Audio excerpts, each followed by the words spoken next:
Charles A. Glover is a man of God, a pastor, and a community leader. And now he wants to serve his community as the next House representative for South Carolina House District 116. I had a chance to sit down with Charles for a special edition of Quintin's Close-Ups. And be sure to download the free Quintin's Close-Ups app in your Apple or Google Play stores, or listen to this interview on the iHeartRadio app. Charles Glover. Yes, sir. It's so good to meet you. It's good to be here. I appreciate this. You know, as we sit here right now, I understand that you're running for South Carolina House District 116 on the Republican side. Yes. Tell me why Charles Glover, why House District 116? Why 116? Because in our district we have had so much that's been going on as far as with school issues and stuff. And actually now we actually have a failing school system because of the fact that it's always in the rural area.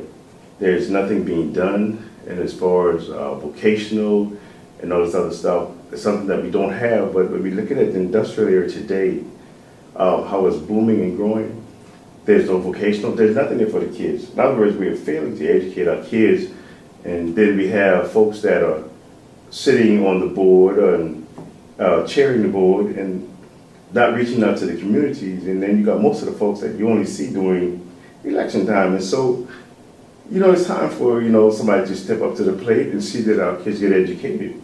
And I understand from another colleague that you, for years, have been on the St. Paul's Constituent District 23 School Board. Yes. What has that been like for you in your mind? It's been challenging. We've had some challenging. We made some serious changes in the district. When I became on the Constituent School Board, I became chair. We had to make some adjustment in our school system. There were folks that had to have been removed out of place, and there were necessary things that needed to be done because of the fact that the district has been lied to so many times. We've even had another school that has closed, knowing that it was not going to reopen again because of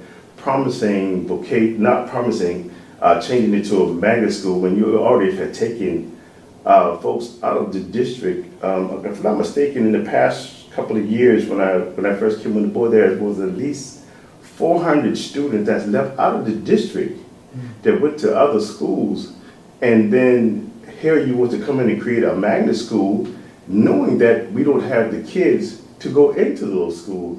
And my thing was trying to educate the people, knowing that it's only for a purpose, and that one purpose was just to close another school in our district.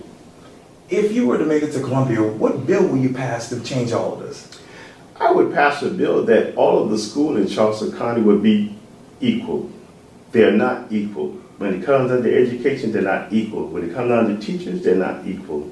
My thing is to make that change and have it spread across the board. We have had multiple superintendents that came in stating that all the schools are going to be the same across the board. That has been a lie that's been told for many years, and it have not been done yet.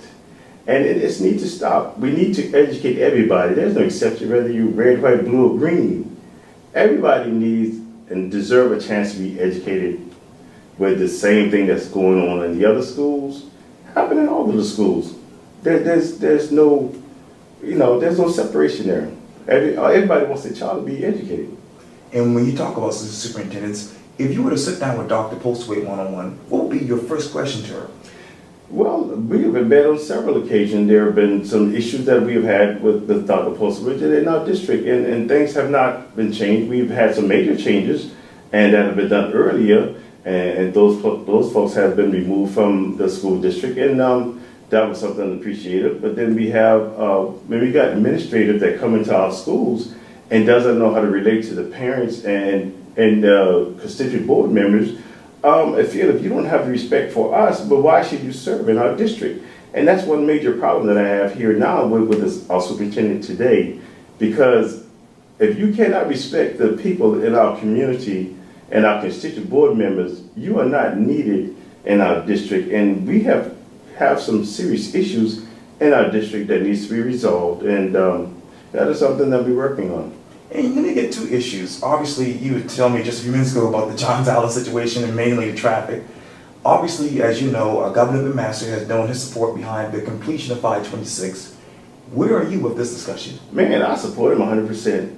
I support him 100% because we are gaining 14 to 1,500 people a month in Charleston County. If we do not move fast, we are going to be left behind the eight ball. We're going to be in New York City, or we're going to be Atlanta, another Atlanta here in the morning, where it's going to take you an hour, 2 hours to get to and from work.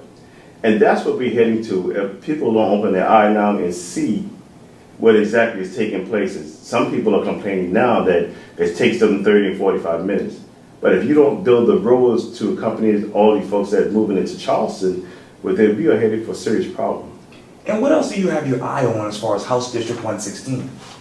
I'm hoping to make some changes. I know that even with as far as my main thing is education, as far as with the budgeting and how it is done. And I think we need to make folks more accountable when it's come down to school budgeting.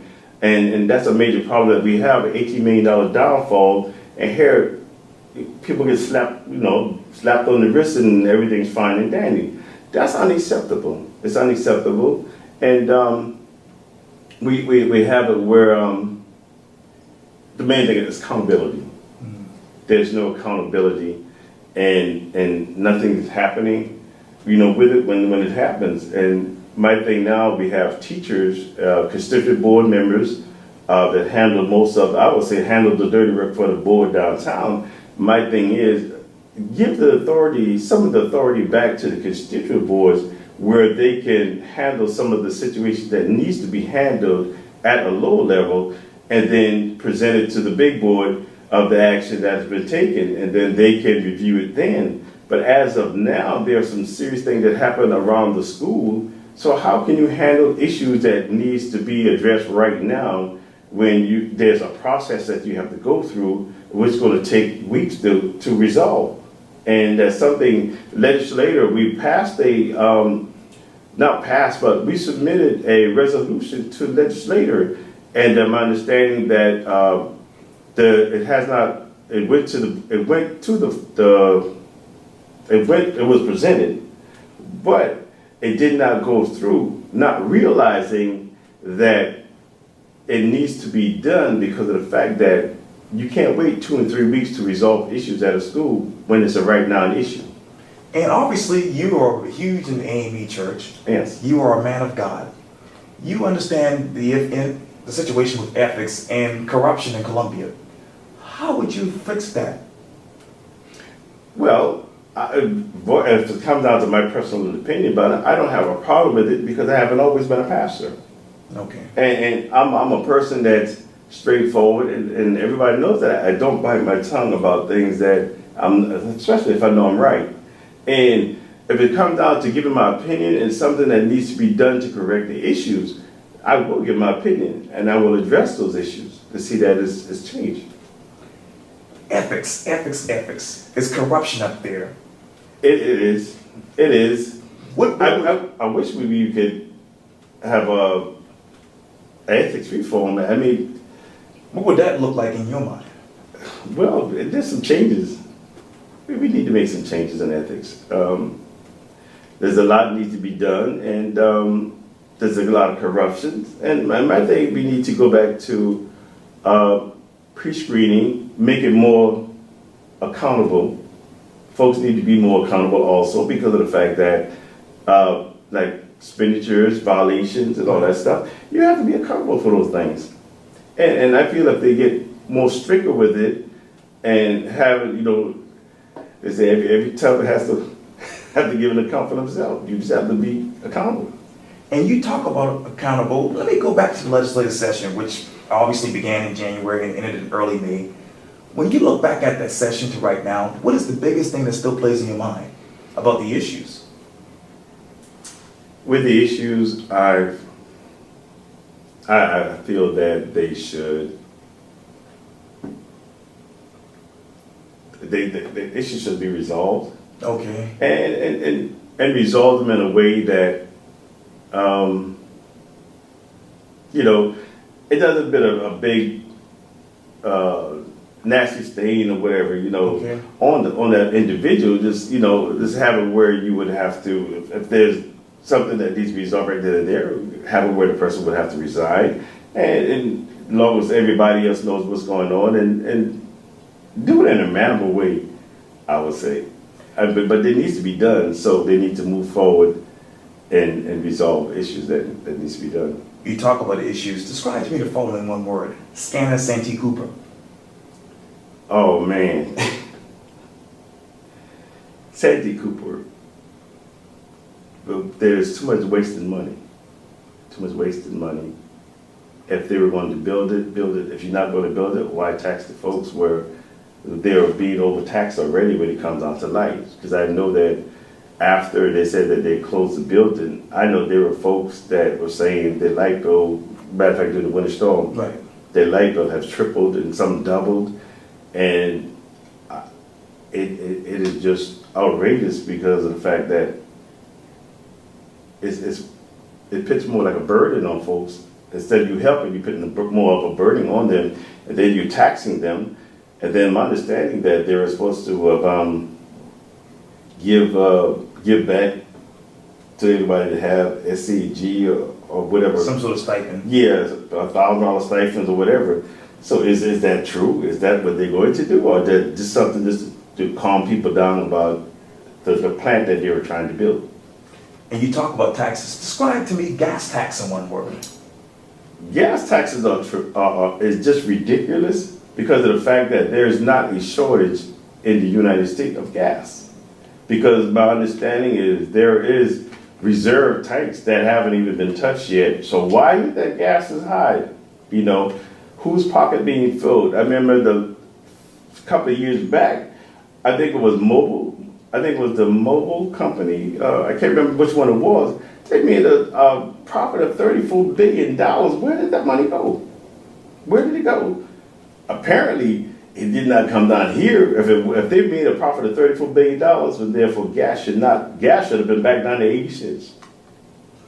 And obviously there's another big issue that's going on around the low country. Everyone's saying no to it. And that is offshore drilling. Yes or no in your mind? I would say no. Why? Because I'm a sportsman. I love going fishing. I like going offshore fishing. And I would hate to see a major disaster here in our coastal waters. That would really bother me. It would really wrinkle my feathers, really, because of the fact that I enjoy the sport and I would not allow anything to interfere with something that I love to do. And that's for somebody to come in just because of their personal gain to make money, which we are still being taxed high dollars for. So I don't see where it's going to benefit us, because we're not in the shortage of fuel. We got fuel. All they got to do is go to the reserves if needed. They're not even doing that. Plus, all of this gas over in Iraq, I'm quite sure the president knows that they have been, my understanding, they have started back since the war stuff that they had in previous years. There have been fuel coming to the U.S. So why is it that they want to drill? I would say no, because it's going to affect my lifestyle, really, because it's going to affect something that I love to do, and that's to fish. You talk about lives. Let's talk about school safety. And what was that one headline you described about, obviously, school safety in your mind? School safety, I would say, from previous years, they needed to be, when they went to adding officers to the school, they should have been an officer at each one of the schools. And the incident that they had with the guy that was parading, back and forth in front of the school in a trench coat, carrying a semi-automatic gun. I mean, that's obvious. Somebody in the summer wearing a trench coat. Now that already, sort of set up a red flag right then and there. That person is up to no good. But I would say, you put metal detectors in there, and sometimes even if you have officers in there, he's not going to be able to see everything. But most of the schools now, I know the schools in my district, they pretty much have security cameras all the way around it. Right. So my thing is, they would bring metal detectives in the school, and the kids be scanned coming in. There are some that you don't have to, sit there and hold up the line with. They got technology today where you can just put a bag and just let it go on through it and scan that whole bag and tell you what's in there. So I think they need to move closer to more of a tight security, because recently there have been students bringing guns to school that I've heard of, and it's something that really needs to really put a grasp on. It's not happened here, thank God for that, but I think it's something that we really need to put a handle on before it gets farther than what it actually is. And as you know, House District 116 covers a lot of the rural areas, and I Yes. believe Carleton County, if I'm not Yes, Carleton mistaken. County. What are you hearing from these people? I haven't, I've met with one or two of the pastors, back and forth, and I met with, matter of fact, spoke to one of the community members out there, and they're asking for some things, in the community, a lot of things that they don't have in the community for the kids. And my biggest pet peeve, I'm a community person, and if there's anything that I can do to help upbuild that particular community when it comes out to the kids, that's something that you really need. Because if you don't provide something for the kids in the community to do, you're going to open up the doors for them to wander elsewhere or get in trouble or, get involved in different activity that doesn't need to be involved in. So I think if we can move more to see what's the problem in each one of the community that's in the district and call a meeting and say, hey, how can we go about resolving these issues? I have not seen any an elected official in our district. I haven't seen a community meeting called yet to resolve issues that involve the community, each one of the communities or surrounding communities. My thing is to bring the communities together and resolve the issues, and then you step in and see to that it happens. Because these are the folks that you're representing. You have to give an account for your district and what goes on in your district. You would have to give an account for it. And if your community needs you, well, then be there for them if something happens. Don't, be an elected official that, okay, you elected, but here nobody don't see you until election time comes. That does not work right. And I know that when session comes in, you be in there from day to night. But when the weekend time comes, go into the community, call a meeting, set it up, hear what the people have to say. That's my thing. And then come together and make it happen. And then that way you won't have to worry about when election time come. The only thing your district can say, hey, we love our representative because he's there for us. And when we call a meeting, he's right there and seeing that whatever we need, he pretty much steps in and help us work towards it and get it done. Do you love your representative? Do you like your representative? Do you know your representative? I know my representative, but my only thing is, even if there's issue in Columbia and that you need to support the community, I feel that if there's an issue that you need support coming from the area, I feel that you should come in and call a meeting, say, hey, I need everybody to meet, community meeting, something I just said this now, a minute ago.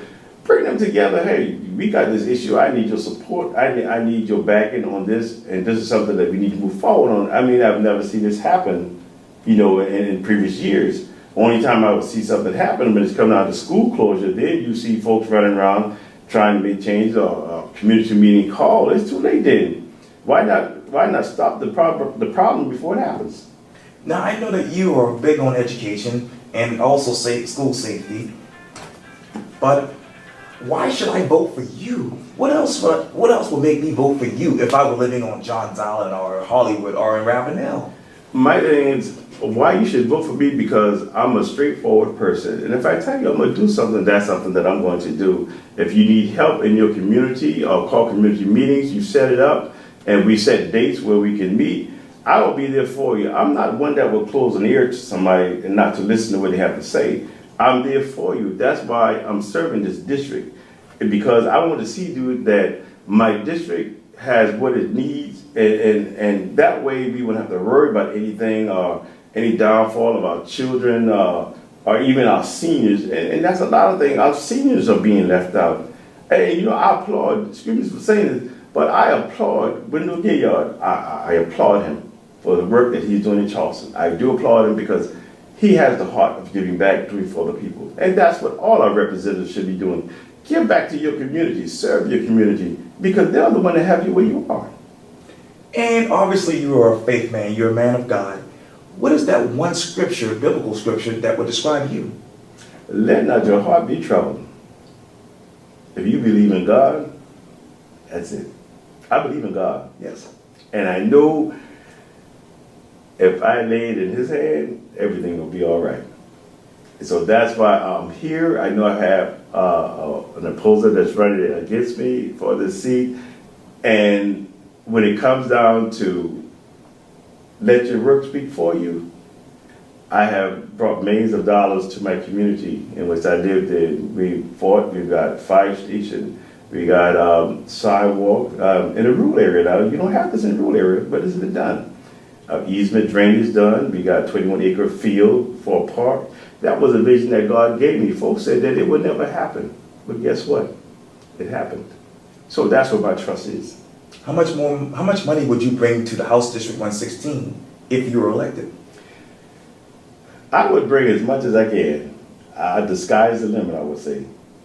If I could get the funding to bring there, I would sure enough do it. Charles A. Glover, thank you so much for your time. I really, really appreciate this. Thank you. Nice being here. Likewise. Yes, sir.